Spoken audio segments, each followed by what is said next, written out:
പടം ഇഷ്ടപ്പെട്ടോ എനക്ക്? അടിപൊളിയല്ലേ? മമ്മൂട്ടി സൂപ്പറായി. മമ്മൂട്ടി അലക്കും. നല്ലൊരു ഡയറക്ടർ ആയിരുന്നെങ്കിൽ പടം കുറച്ചും കൂടെ നന്നായനെ.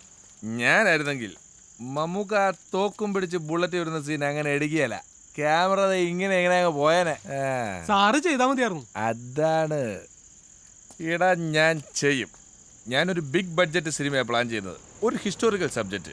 നീ നെപ്പോളിയൻ കേട്ടിട്ടുണ്ടോ? കണ്ടിട്ടുണ്ടല്ലോ. കണ്ടിട്ടുണ്ടോ? ആ ബാബു ആന്റണിയുടെ പടല്ലേ? അതല്ല, മഹാനായ നെപ്പോളിയൻ ചക്രവർത്തി.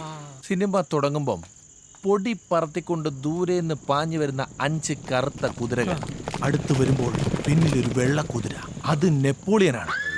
സൂപ്പറായിരിക്കും. സാറ് കലക്കും. ഫുൾ വിദേശത്തായിരിക്കും ഷൂട്ടിംഗ്. താർ മരുഭൂമിയിലൊക്കെ ഷൂട്ട് ചെയ്യേണ്ടി വരും. ആ റോള് എനിക്ക് തരൂ. എടാ, ഇത് പല ഭാഷ ചെയ്യുന്ന സിനിമയാണ്. വലിയ ഹീറോ വേണം. ഞാൻ മനസ്സിൽ കാണുന്നത് ഋതിക് റോഷനാ. നിനക്കൊരു റോള് തരാം, പടയാളി. പടയാളിയുടെ റോൾ എനിക്ക് വേണ്ട സാറേ. എടാ, ചെറിയ ചെറിയ റോളുകൾ ചെയ്തിട്ടാണ് വലിയ വലിയ നടന്മാരാവുന്നത്. 10-100 കോടി രൂപയുടെ ഇംഗ്ലീഷ് പടത്തിലെ പടയാളി എന്ന് വെച്ചാ മലയാളത്തിലെ നായകന് തുല്യമാണ്.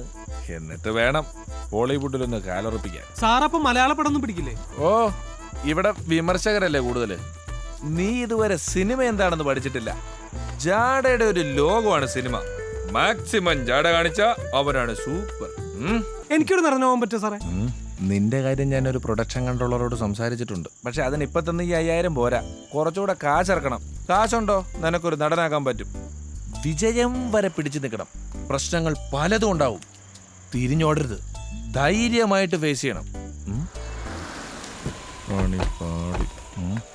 എന്താ സാറേ? നീ ഇവിടെ ഒന്നോ? ആരാവര്? പേടിക്കണ്ട, ചാൻസ് ചോദിക്കാൻ വരുന്നവരാ.